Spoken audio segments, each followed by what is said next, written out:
Okay, so Dr. Lizi Fireman from Tel Aviv Medical Center is going to talk about her experience with metal sensitization in pulmonary granulomas. This group is formed to address sensitization test methods and try and standardize them and improve them and educate others across the globe on how to use these tests. So Lizi, please go ahead and welcome and thank you so much. Thank you, everyone. I will speak about not only on chronic beryllium disease, but other granulomatosis, and not only on BeLPT, but other tests. Our laboratory is in the Tel Aviv Medical Center. This is the Tel Aviv Medical Center, and we are affiliated to the Tel Aviv University. Okay, what is granulomatous disease? A disease that show granulomas. We can have two kinds of granulomas. One is the infectious granulomas with the tuberculosis, that's the main disease. And the other are the non-infectious granulomas that we are speaking a lot about sarcoidosis, that is unknown origin. So that is again a granuloma. Here we have in the center a lot of macrophages. In the case of tuberculosis, the macrophages are loaded by Mycobacterium tuberculosis. And here surrounding are T lymphocytes that are CD4 lymphocytes. In the case of infectious, we know exactly what is here in the middle of the granuloma, but when the granuloma is immunologic, we don't know exactly what is in the center of this granuloma. Sarcoidosis is a disease involving abnormal collection of inflammatory cells that can form as nodules in multiple organs. In the lung, sarcoidosis can be divided into 4 stages. Stage 0, no intrathoracic involvement. Stage 1, bilateral adenopathy. Stage 2, pulmonary parenchyma involved. Stage 3, pulmonary infiltrates with fibrosis. And stage 4 is the end stage fibrosis. So that is the definition of sarcoidosis. Sarcoidosis is a disease of unknown cause that leads to the persistent nodular inflammation of the tissue. But the big question is, that is really unknown? That is a very nice review of Lee Newman from a National Jewish with his daughter, Kira Newman, showing the occupational causes of sarcoidosis. That is a very nice table, a busy table, but I will show you what are the examples of industries or occupation that can involve sarcoidosis: agriculture, wood burning, mining, transportation, metal industries, firefighting, construction, and office work.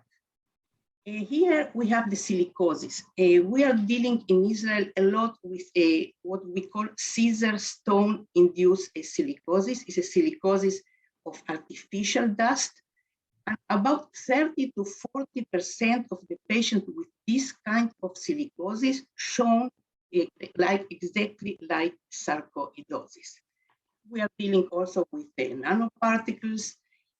And the other granulomatous lung disease can be caused by aluminum, barium, cobalt, copper, gold, rare earth, metals, titanium, and zirconium. And what we know, that what we are speaking a lot, is about the beryllium that induces the chronic beryllium disease and is very, very similar to sarcoidosis. That is a historical slide. Milton Rossman is the person who implemented the proliferative test for beryllium. That was in 1988, but he implemented the test on bronchoalveolar lavage lymphocytes.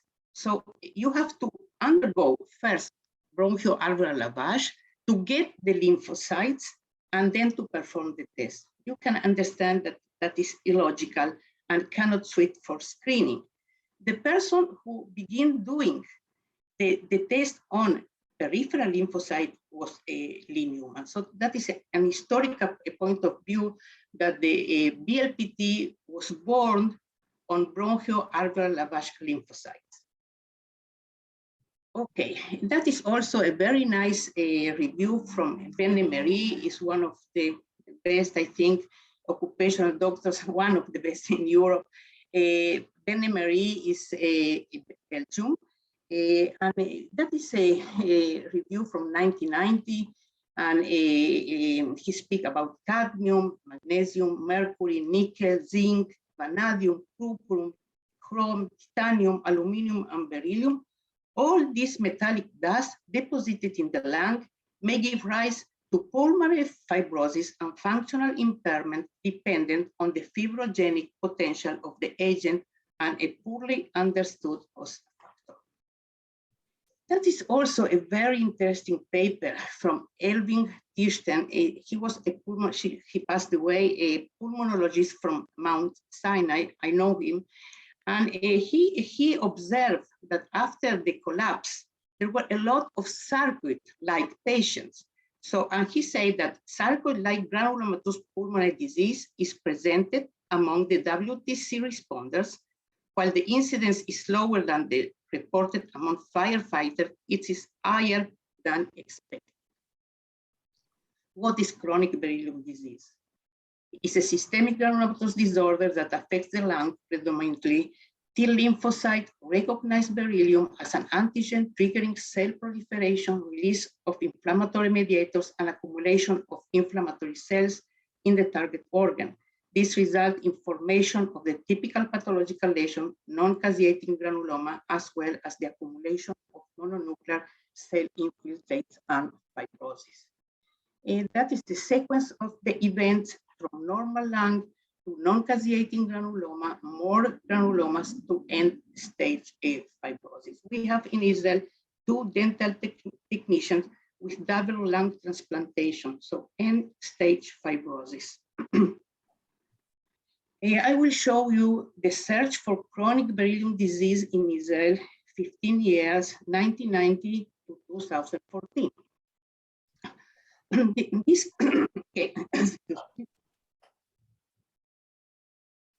This case report was a 27 years old white female with no serious illness. On March 1998, she has shortness of breath, weakness, nausea, vomiting, diarrhea, weight of loss. In the emergency room, then she has normal chest X-rays, so she was referred to the psychiatrist and treated by Prozac. December 1990, deterioration of her symptoms, increased interstitial pattern, lymphadenopathy. Here is the X-ray, you can see here, the lymphadenopathy. The pulmonary function testing was typical to restrictive disease. I don't want to speak a lot about the parameters in the pulmonary function testing, but all the parameters are below 100, very deterioration of these parameters. The main parameter that is the DLCO that measure the transfer of oxygen and the evacuation of CO2 was very, very, very low, 24, corrected to 46. Regarding the laboratory finding, regarding the biochemical parameters, all the SCOT, SGPT, LDH, very elevated. The blood gases, we can see increase, hypoxia, hematological parameters, WC increase, sedimentation rate also, no abnormality in immunological parameters, HIV and hepatitis. The urine was normal, the PPD was negative. The final diagnosis by open lung biopsy was show abundant non-caseating granulomas, was sarcoidosis, corticosteroid therapy was instituted. But what, nobody asked this girl, and that is a slide that I show the medical students. What is lacking in this slide? Nobody asked the patient from 1994 to 1997, she was a dental technician. Due to the occupational history, she was referred to our laboratory. We performed again PFT. We performed induced sputum, but that is to another talk, a scanning electron microscope, and BeLPT. I have never done a BeLPT. So I took a cookbook, and I will show you which cookbook, and performed the BeLPT. Those are metals in the induced sputum, that is for another talk, but we cannot, by scanning electron microscope, there is no beryllium. So in order to find the beryllium, we need the BeLPT. What is beryllium? Beryllium is a small chemical element in the Mendeleev periodic table. And that was the cookbook that I took. I took the cookbook of Peggy Merose, a re-examination of the blood lymphocyte transformation test in the diagnosis of chronic beryllium disease. And here is the cookbook. I performed exactly what was written in the paper, because I have never done a BeLPT. A BeLPT, according to Peggy Merose, is taking the peripheral blood, incubation with 4 to 6 days, because it's a delayed type reaction with a different concentration of beryllium salts and a thymidine incorporation. I think that I was very lucky that the test was positive, because if not, I have never understood if it's correct or wrong. I think that also for the girl, it was lucky, because this changed the diagnosis.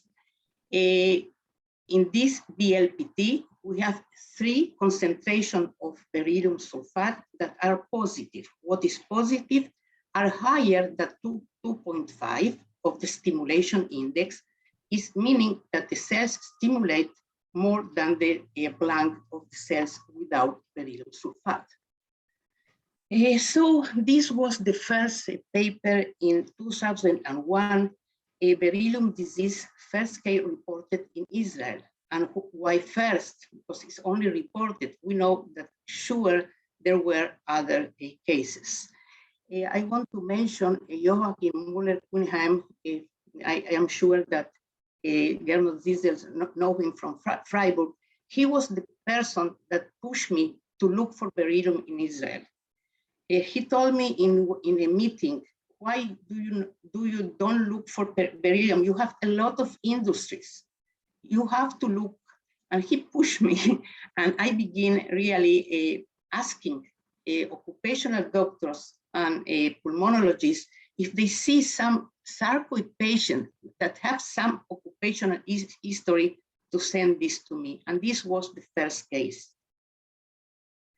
That is in Hebrew. I don't want you to understand. It was from the Minister of Labor that forbidden the importation of beryllium for dental use. But that is the girl, that is the dental technician.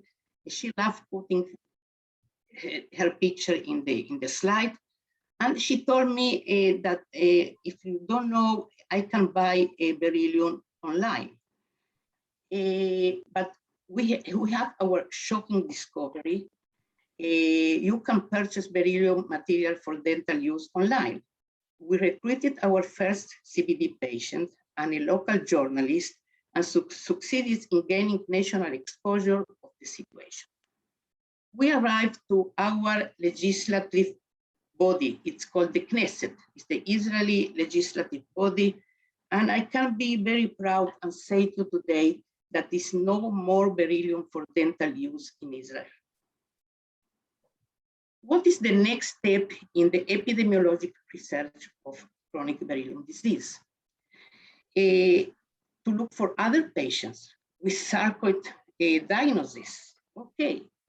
The next step was to test the hypothesis that other cases of CBD in Israel were not previously reported because these patients were misdiagnosed as having sarcoidosis. The method, we looked for 47 patients with confirmed sarcoidosis from our outpatient clinic were recalled in order to reevaluate their occupational exposure history. We performed the beryllium lymphocyte proliferation test on each patient with a potentially positive environmental exposure anamnesis to beryllium. This was supported by the Israel Chief Science Office Minister of Health. And that is a chapter in the book of Murray and Nadel by Lee Newman. And he said that this paper, a recent study from Israel, illustrated the need of exclude chronic beryllium disease prior to accepting a diagnosis of sarcoidosis.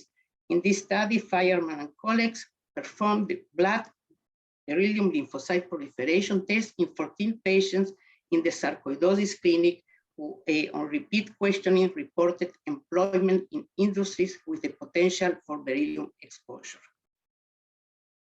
Okay, that is another paper that we published in 2009. Is speaking about sputum, but that is not the issue that I want to show you.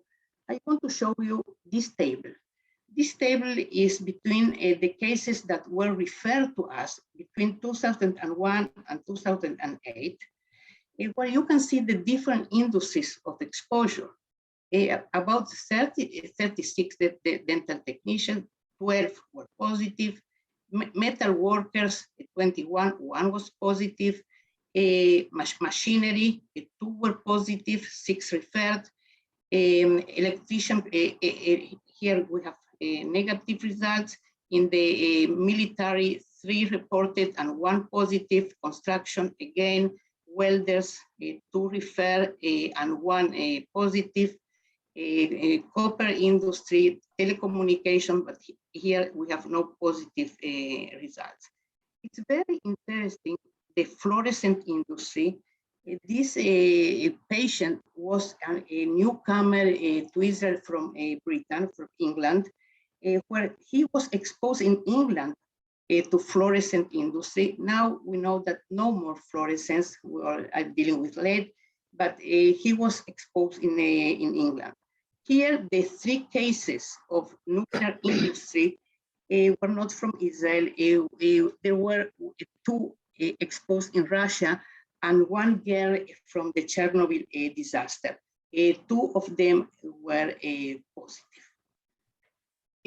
That is another paper, very interesting, that we published in 2012, the chest wall shrapnel-induced beryllium sensitization and associated with pulmonary disease. Here, Lisa Meyer is co-author because they performed the genetic studies, and Jerry Abrams that I will tell you who is this physician. Okay.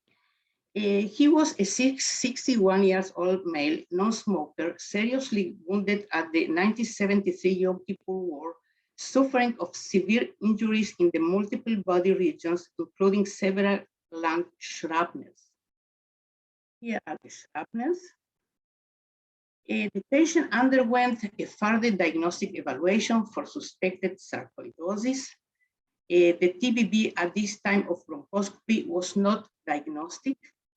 This included a bronchoalveolar lavage that demonstrated slight lymphocytosis, a slight elevation in CD4-CD8 ratio. A presumptive diagnosis of sarcoidosis stage 1 was made.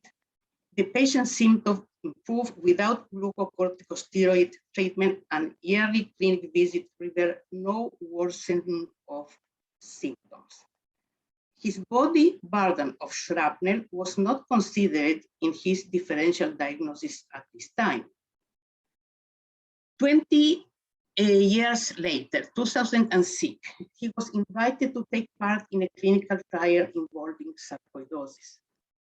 The repeat CT imaging demonstrated improvement in the lymphadenopathy and non-appreciable parenchyma involvement. Here you can see the lymphadenopathy, and here you can see the shrapnel. The shrapnel is not in the lung, it's in the chest wall, so in the skin.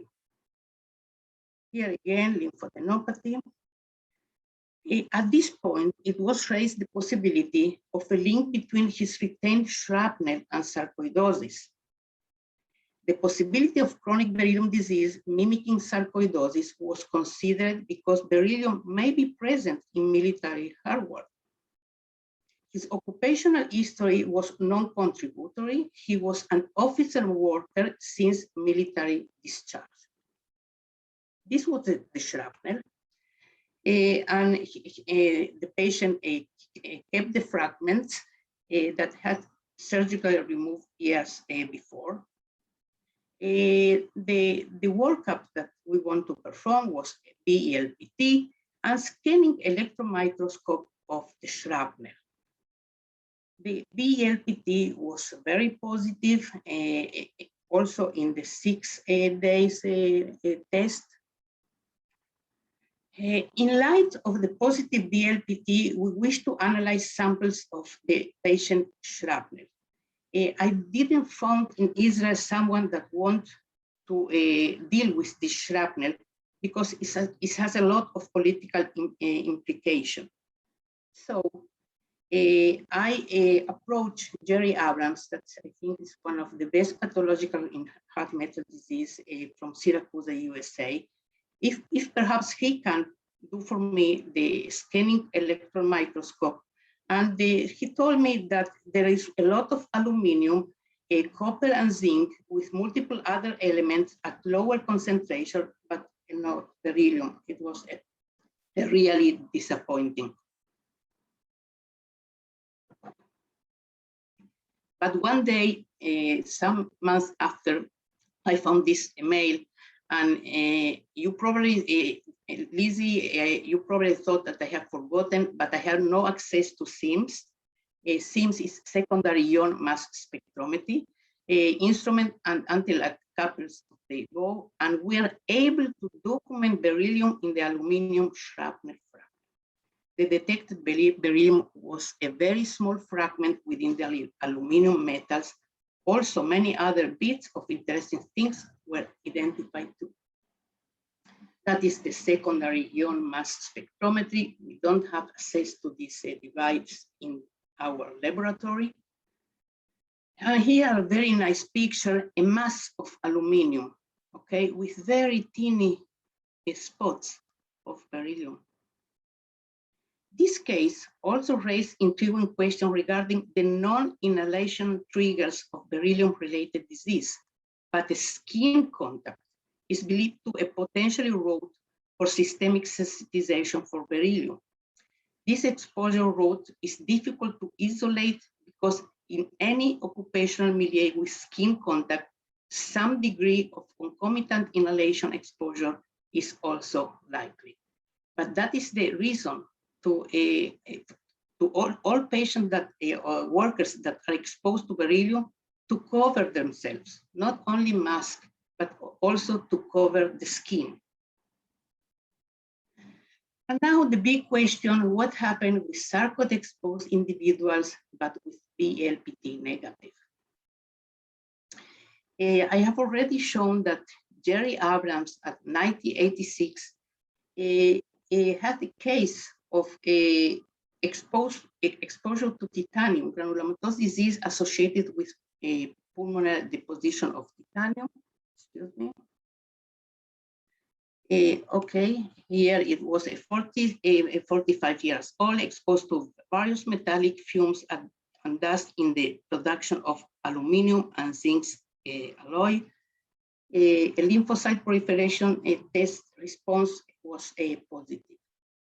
We also have a paper of a patient that was exposed to aluminum. In this paper, 2004, I cooked alone the test for aluminum, exposure to aluminum sulfate and aluminum chloride, and the response of the patient was higher than the control. At this time, Professor Vera Stekal approached me and offered me collaboration. Professor Vera Stekal is the mother of Linda Nelson, that is also in this group. I appreciate, she passed away. I appreciate very, very much Vera, and we decided to collaborate.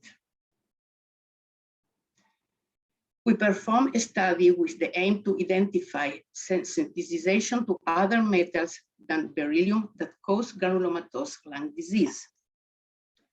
This was the paper with the collaboration of Vera Stekhal.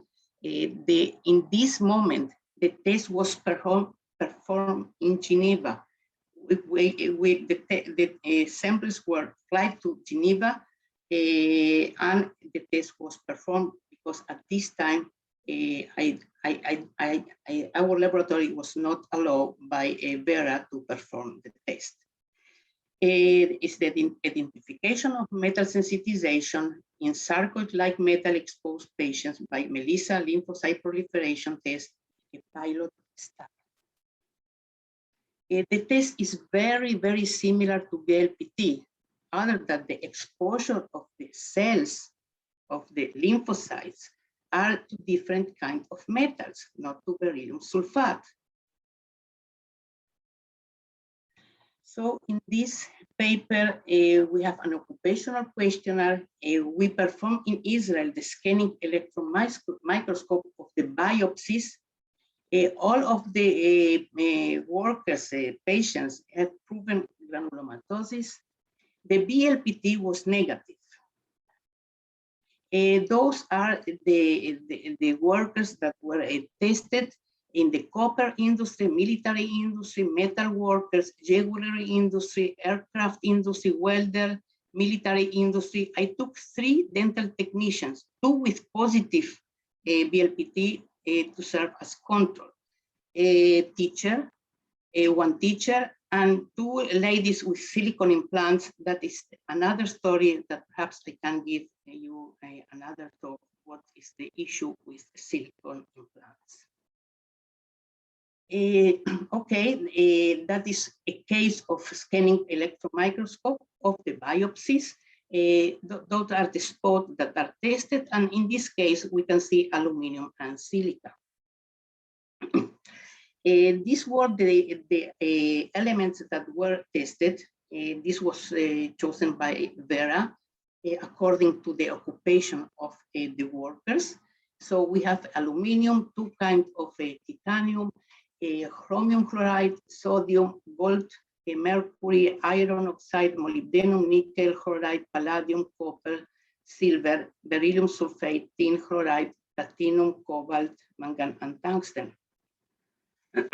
So the results are, that is a very, very busy table, and I don't want to look at all the details. I will explain you exactly what is in this table.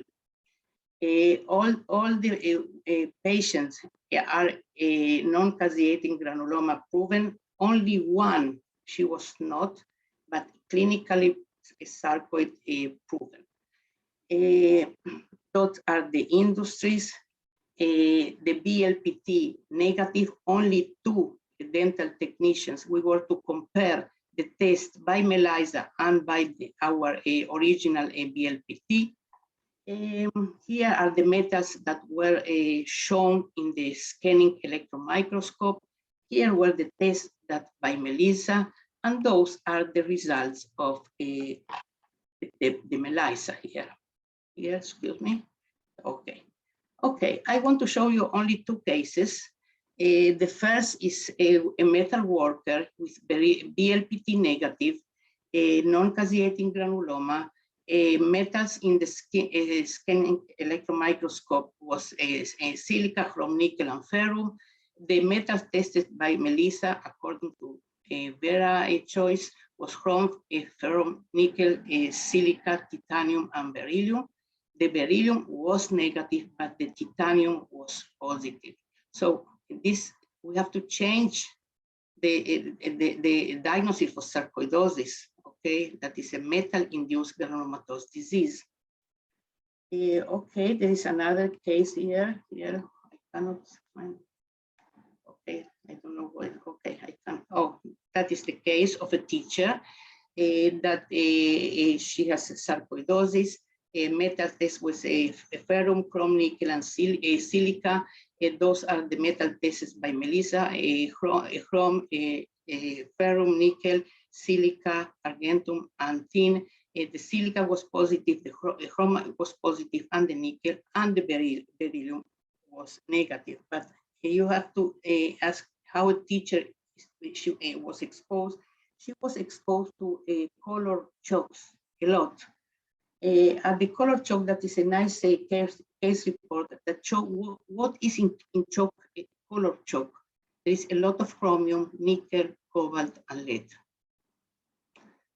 So the conclusion for this study that is scanning analysis is the first step in the evaluation of sarcoid light metal exposed patients in order to demonstrate exposure. The metals identified by SEM are not always those with immunogenic properties. That is very important.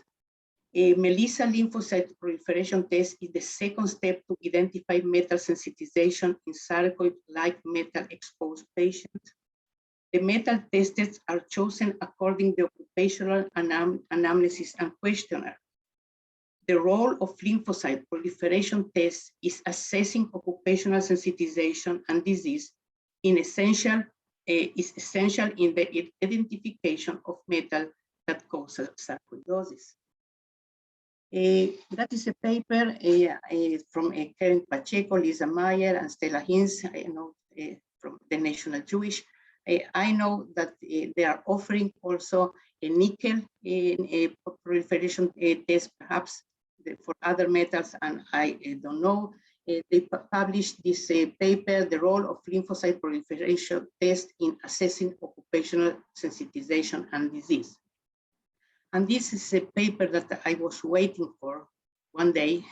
It was just now published in July 2021 in CHEST from a study from Ontario. They have nice occupational studies from Christine Oliver and Anders Young.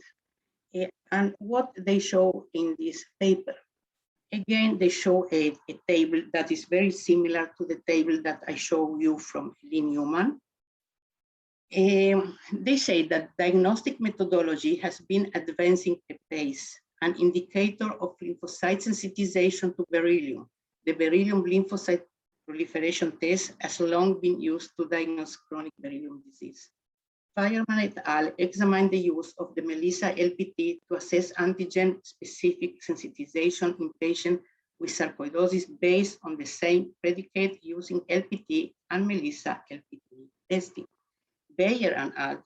Reported immunoreactivity to metals and silica in patients with sarcoidosis, but not in the control subjects. This is in vitro test of immunoreactivity indicate sensitization to specific antigens and building on the CBD model may eventually be used to diagnose exposure-related sarcoidosis. Epidemiological studies of sarcoidosis has revealed significant association between increased risk for disease and occupational exposure. The association are bolstered by a case report. Many of these findings have emerged in the past decade and some within the past 2 and 3 years. The strongest association has been observed for silicon silicates and WTC metal dust. What do these recent findings mean? The diagnostic criteria adopted by the ATS in 2020 is to include the exclusion of alternative causes of granulomatous disease. They changed it because in 1999, in the statement of sarcoidosis, also by the ATS, they called this for a appropriate calling for exclusion of other disease, not other causes, but other disease. So in 2020, this was corrected. So the use of LPT and MELISA as diagnostic tools require validation with larger studies. Nevertheless, there is sufficient basis now for discontinuing the practice of assigning to all cases of sarcoidosis the default characterization of idiopathic. And I want to thank you very much for your attention. Thank you, Lizi. That was really, really great. Let me open it up to maybe not sharing your screen unless there's a question from one of the groups. You'll have to unmute your microphone to ask a question. So first, let me ask, are there any questions where you want to go back and see another slide? Okay, then Lizzie, can you stop sharing your screen? Share the screen again. Yeah, stop sharing it, Stop sharing? please. Yes. I am not sharing. Yeah. I still see it. No, Oh, it's still there. no. Okay. Let me see if I can do anything. Share. I don't see the share anymore. At my screen. Okay, I don't know. New share. Okay. I don't There we know. go. I stopped it. Okay. Sorry. Okay. All right. So, yeah, so we're getting some comments from others that really appreciate your talk, Lizzie. It was really good. Very good review, first of all, and then also to show some of the cases that you had and how interesting they are. And of course, pointing out that we need to do a lot more work on sarcoidosis understanding and do studies. That's one reason I think the ELISA test is potentially really useful, is that, you know, we could have cases of sarcoid, or just the workers in general do worker studies to determine if there's any other exposures that they have that for these elements that are hypersensitizers, and then maybe do a prospective study. Which I think Yes, I did two chats. Thank you. Okay, but no question. I don't. So is there any questions? Dr. Zissel? Yeah. Lizzie, just at the beginning, you mentioned zirconium as a cause of lung disease. Are you aware of any publication? I tried to find something about zirconium and lung disease. Do you have any publication on that issue? Not like a case reports. You know, I got the salt of zirconium sulfate from Lisa Meyer. Okay. Yes, she shared with me the salt. Not like a case report, but in the Melissa testing, we have zirconium positive.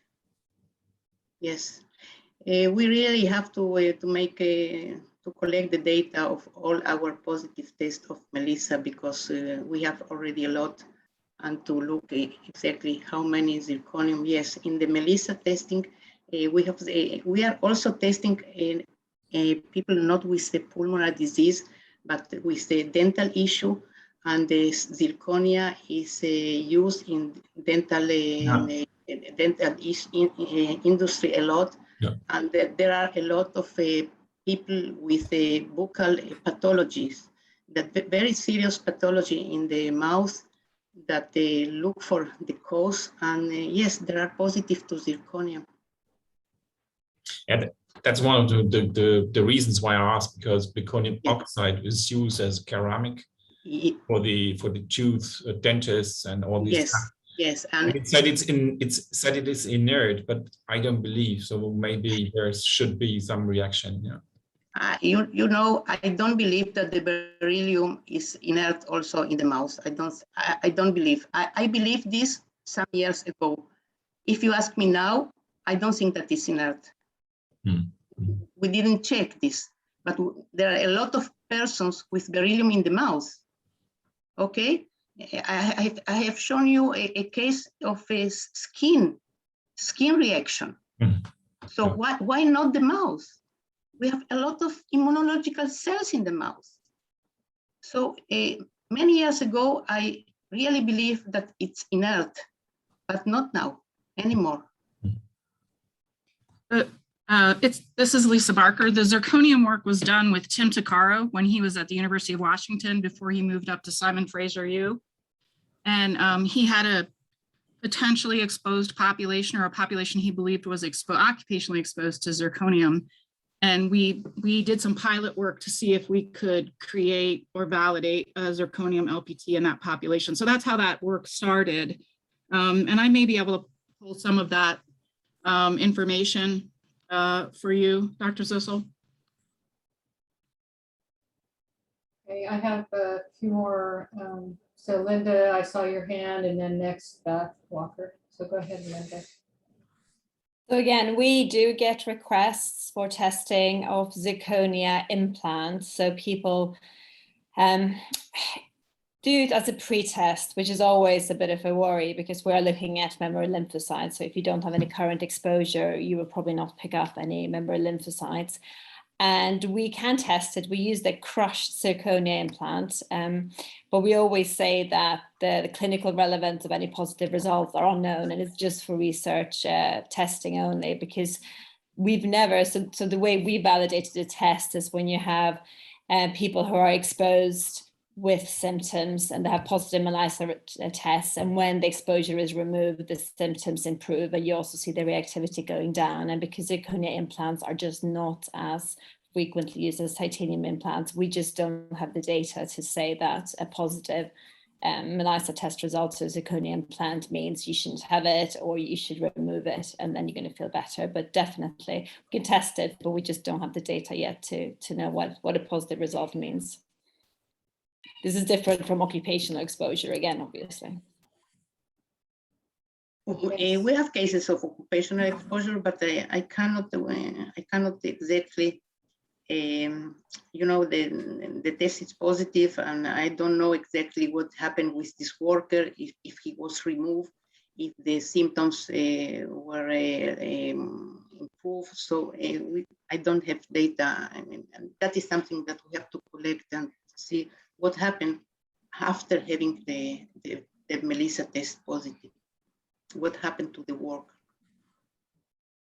Okay, thank you. So wait, let Beth first and then Dr. Zissel. And just to let you know, Dr. Mergia from Italy joined us. So welcome, Dr. Mergia. So Beth, go ahead, please. So my question is around what you spoke about mostly there was diagnostics of existing conditions.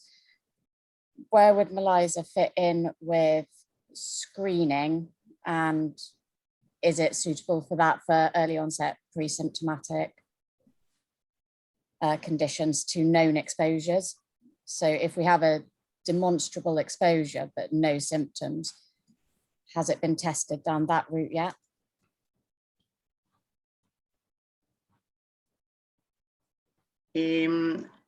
We're not using the Melissa test for screening, but only for already workers with symptoms.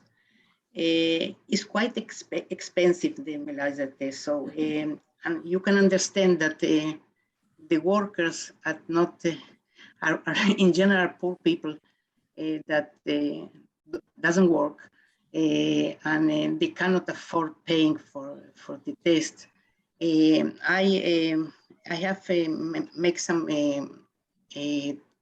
kind of administrative procedures that the HMO in Israel cover the amount of the Melissa testing when these workers are already with symptoms.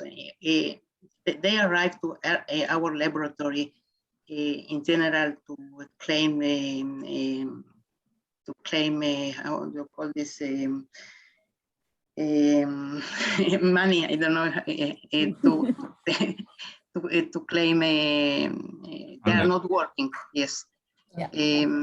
So I am very happy that these workers don't pay for the test, but. For screening, I don't know any kind of workplace that would like to make a screening of with Melissa. So if I could interject here, there is one organization in the fusion community that is going to be using the Melissa test for screening, but they haven't done this yet. Yeah, so for us, again, the barrier would probably be cost, but it'd be useful to understand whether for us as an end user, it would be just purely we have it as a diagnostic tool, and when we would use that, when we would have a barrier to use that as a diagnostic tool. So do you know at what stage you would expect it to be used? Okay. I think that, you know, the ELISA test is so similar to the LPT test, and then the EATR program, DOE programs, there's a requirement for baseline. So the workers prior to them getting exposed, or you know, if the program just starts, you just test everybody and then you test them every year. And then when they are no longer exposed, maybe still in the company, you test them every third year, every other year. It's pretty routine and a requirement for the US standards for people who are exposed. I see that Nicola Murgia joined us. So hi, Nicola. Hi, Lizi.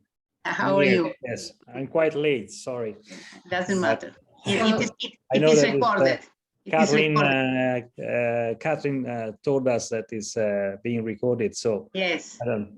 I would take it later on. Thank you very much. Very good. Okay. So the next hand raised was Dr. Zissel, and then Dr. Murgia, I'd like you to introduce yourself after that, if you don't mind. And just one remark. So beside of any implantations or tooth implants or whatever, we do have daily contact with zirconium if you use deodorants. So there is masses of zirconium and aluminium in. So I wonder whether there is a common spread of zirconium sensitivity. So that's only a question. So if you have implants and remove implants, maybe improve the reactivity, but what is the normal reaction? So that's the reason why I asked for any lung disease or any other disease related to zirconium. Very good point. We begin a research in the Dental School of Medicine now with the students and doctors that are normally exposed to zirconia. They have a small laboratory and the zirconia, there are a lot of zirconia with no any taking of a caution with a mask or gloves. So they asked me to come and give this talk, and they are very, very worried now. And they begin doing a research with the ELISA test to look how much these students or doctors are positive for zirconia. They can be also asymptomatic. Well, thanks for that. Now, Dr. Murgia, can you introduce yourself? Sorry for doing this so late, but we did this prior to the meeting getting really going. So Yes, okay.